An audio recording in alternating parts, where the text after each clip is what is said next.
साथ 1-to-1 debate के लिए आमंत्रित किया है, तो ये न्योता स्वीकार करते हैं? मैं 100% किसी से भी डिबेट करने को तैयार हूं, प्रधानमंत्री से। निष्पक्ष व आजाद पत्रकारिता का साथ दीजिए, बेबाक सच के संघर्ष की राह में मेरा साथी बनिए। बहुत आसान है दोस्तों, साथ में दिए QR कोड पर आपका छोटा सा आर्थिक सहयोग भी हमें बड़ी शक्ति देगा। समर्थन करते रहिए बेबाक पत्रकारिता का और जुड़े रहिए हमारे साथ। दोस्तों नमस्कार, मेरा नाम संजय मग्गू है और मौजूद है देश रोजाना के डिजिटल मीडिया मंच पर। अमेरिकन प्रेसिडेंशियल चुनाव यानी कि अमेरिका के राष्ट्रपति के चुनाव में ऐसा होता है कि जो प्रमुख प्रत्याशी होते हैं उन दोनों प्रत्याशियों की एक डिबेट होती है। दोनों प्रत्याशी जनता के सामने आते हैं और अपना एजेंडा बताते हैं, अपना मैनिफेस्टो बताते हैं, अपनी योजनाएं बताते हैं कि आखिर वो क्या करना चाहते हैं, अगर आए तो वो क्या करेंगे। भारत में भी इस मामले को लेकर के पिछले 2-3 दिन से एक अलग प्रकार की डिबेट चल रही है, एक अलग प्रकार की चर्चा चल रही है। दरअसल हुआ यूं कि राहुल गांधी थे दिल्ली में और उस कार्यक्रम के अंदर अलग अलग विचार रखने वाले बड़ी संख्या में युवा मौजूद थे। पूछा गया राहुल गांधी से कि क्या आप प्रधानमंत्री मोदी के साथ एक डिबेट करना चाहेंगे। आप सुनिए क्या पूछा गया। मेरा सवाल आपसे ये है कि जस्टिस मदन बी लोकुर और मीडिया के काफ़ी सारे साथियों ने आपको प्रधानमंत्री जी के साथ 1-to-1 डिबेट के लिए आमंत्रित किया है, तो ये न्योता स्वीकार करते हैं? मैं 100% किसी से भी डिबेट करने को तैयार हूं, प्रधानमंत्री से। हेलो। मगर मैं प्रधानमंत्री को जानता हूं, प्रधानमंत्री मुझसे डिबेट नहीं करेंगे। तो राहुल गांधी से पूछा गया कि क्या आप डिबेट करना चाहेंगे, तो राहुल गांधी ने कहा हाँ बिल्कुल, लेकिन प्रधानमंत्री नहीं करना चाहेंगे। और राहुल गांधी ने यह कह दिया कि प्रधानमंत्री डिबेट इसलिए नहीं करना चाहेंगे क्योंकि मोदी राहुल गांधी से डरते हैं।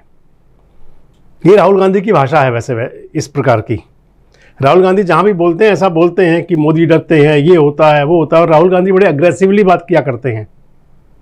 और अगर मैं बात करूं आपसे डिबेट की, तो वैसे तो एक अच्छी परंपरा है, अच्छा चलन है। अगर ऐसा होता है तो देश की जनता को रूबरू दिख जाएगा। लेकिन यहां कई मुद्दे हैं, यहां कई सारी बातें हैं।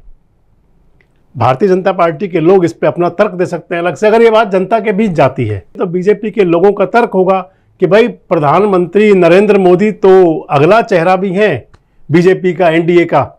पहले राहुल गांधी ये बता दें या कांग्रेस ये बताए या इंडिया गठबंधन के लोग ये बताएं कि क्या उनका चेहरा राहुल गांधी है या कोई और है।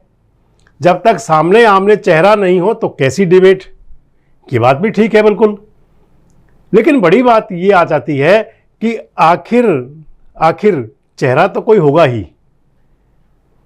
अगर मान लीजिए मूलधन 100 रुपए की अगर इंडिया गठबंधन को कोई बढ़त मिल जाती है अगर, तो तय है कोई चेहरा तो होगा ही। और आज की तारीख में अगर आप कहें तो राहुल गांधी उनमें बड़े चेहरे हैं।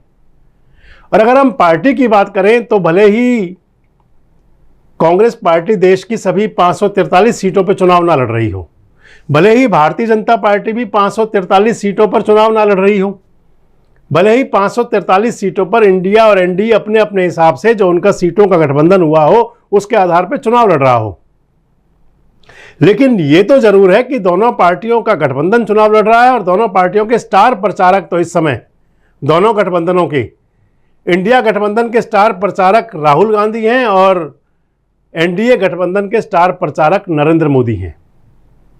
खैर, ये वो सवाल है जो हो नहीं सकता। ये वो मुद्दा है जिस पर चर्चा करना मैं समझता हूं बेमानी है, लेकिन क्योंकि ये बात चर्चा में थी तो आपसे हमने चर्चा कर ली। ये बात इस समय पूरे देश के अंदर एक चर्चा का विषय बनी हुई है और राहुल गांधी का वो वीडियो खूब वायरल हो रहा है जिसके अंदर वो कह रहे हैं कि मोदी डिबेट नहीं करेंगे। इसको लेकर के एक बयान स्मृति ईरानी का भी आया है। स्मृति ईरानी ने एक्स पर लिखा है, वो कह रही हैं कि अगर राहुल गांधी और प्रियंका गांधी वाड्रा को कोई डिबेट करनी है तो वो भारतीय जनता पार्टी के किसी प्रवक्ता से डिबेट कर लें। उन्होंने द्विवेदी साहब का नाम भी कहा है कि इनके साथ डिबेट कर लें। कह रही हैं कि अगर कांग्रेस को कोई डिबेट की इच्छा है, मन है, तो कांग्रेस के जो दोनों नेता हैं बड़े, राहुल गांधी और प्रियंका गांधी वाड्रा, ये दोनों आकर के डिबेट कर लें हमारे द्विवेदी साहब के साथ में, सुधांशु जी के साथ में। जवाब में सुप्रिया श्रीनेत कह रही हैं स्मृति ईरानी को, वो कह रही हैं कि अगर ऐसा ही कुछ है तो कम से कम स्मृति ईरानी मेरे साथ डिबेट कर लें, सुप्रिया श्रीनेत के साथ। देखो, अगर हम कहें तो कांग्रेस के जो दोनों बड़े नेता हैं राहुल गांधी और प्रियंका गांधी वाड्रा, ये कोई कांग्रेस के प्रवक्ता तो है नहीं, ये इंडिया गठबंधन के प्रवक्ता तो है नहीं, ये दोनों तो बड़े नेता हैं। और सुधांशु जी प्रवक्ता हैं भारतीय जनता पार्टी के। तो ये बात तो सिरे से वैसे ही खारिज हो जाएगी अगर वो कह रही हैं स्मृति ईरानी, पता नहीं वो किस लिहाज से कह रही हैं और कौन से वो प्रोफाइल से कह रही हैं, कौन सी हैसियत से कह रही हैं बीजेपी के नेता के तौर पर। लेकिन ये जरूर है कि उनका जो प्रोफाइल मैच नहीं करता। राहुल गांधी का प्रोफाइल तो मैच अगर करेगा तो भाई मोदी जी के साथ ही करेगा, क्योंकि दोनों अपनी पार्टियों के प्राइम मिनिस्ट्रल मटेरियल हैं। प्रधानमंत्री मोदी आज हैं और राहुल गांधी भले ही प्रधानमंत्री ना बने या बने, वो बहुत बाद की बातें हैं, लेकिन Rahul Gandhi prime minister material जरूर हैं कांग्रेस की तरफ से, और स्टार प्रचारक है, मैंने आपको बता ही दिया।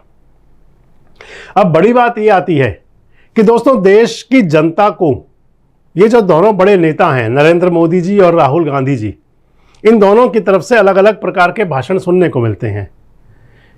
एक नेता मुद्दा छोड़ता है, दूसरा नेता उस मुद्दे को लपकता है, फिर तीसरा उस पर चर्चा करता है। तो वाकई तरीका तो अच्छा है कि भाई दोनों नेता आमने सामने आकर के डिबेट ही कर लें, जनता को भी ज़्यादा चिल्पो सुनने की जरूरत नहीं पड़ेगी और जनता भी जान लेगी कि आखिर विजन क्या है, किसका विजन बड़ा है, कौन देश के बारे में क्या सोचता है।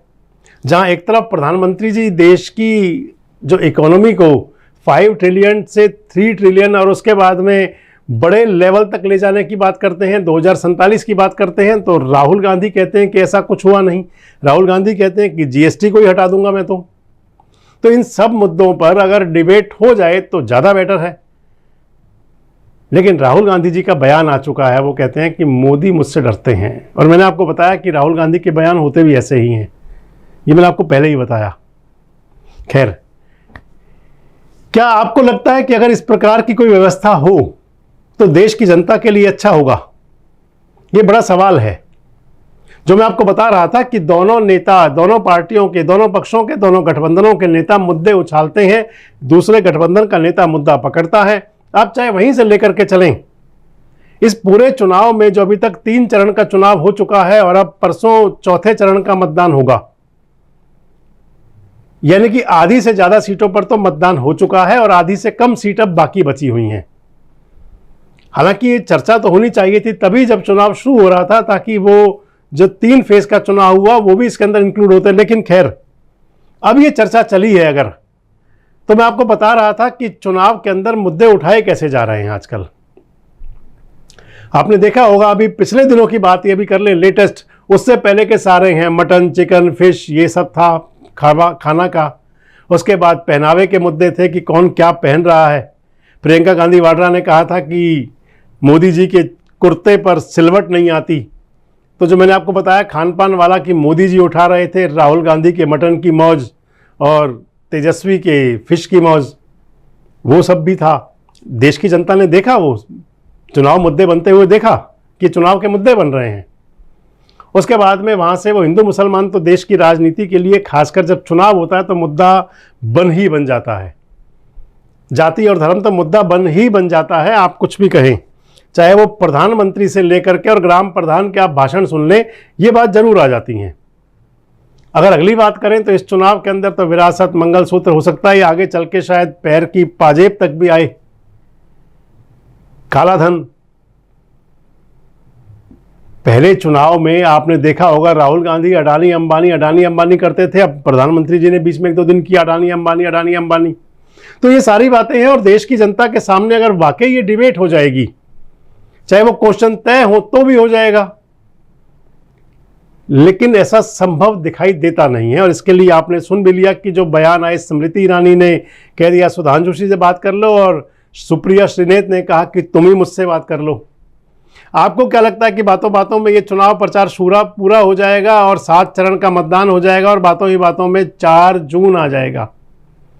आपको क्या लगता है कि क्या वाकई स्वस्थ लोकतंत्र के लिए अगर इस प्रकार की डिबेट होंगी तो क्या वो फायदेमंद होंगी? और आपको क्या लगता है कि देश की जनता को ये जानने का अधिकार तो होना चाहिए कि नेताओं की जो उनके रहनुमा बनने की कोशिश कर रहे हैं या उनके रहनुमा बनने की कतार में हैं, आखिर उनका नज़रिया क्या है, उनकी आइडियोलॉजी क्या है? कमेंट्स बॉक्स में अपनी प्रतिक्रिया जरूर दें और इस प्रकार के वीडियोज अपडेट्स के लिए हमारे साथ जुड़े रहें, देखते रहें देश रोजाना।